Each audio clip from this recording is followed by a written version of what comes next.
Syederalun usai menjadi bahan gunjingan dan dihujat sana-sini, istri Indra Bekti, Aldila Jelita, akhirnya menjual perhiasan untuk biaya pengobatan suaminya. Aldila membagikan foto perhiasan dan juga tas mewah yang dijualnya itu di akun Instagram miliknya.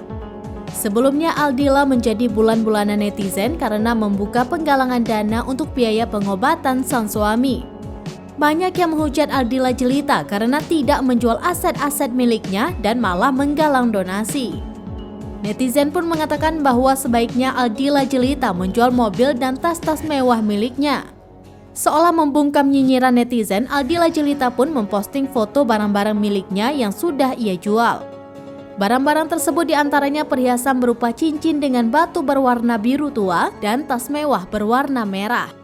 Untuk diketahui, Indra Bekti mengalami pecah pembuluh darah hingga pendarahan otak.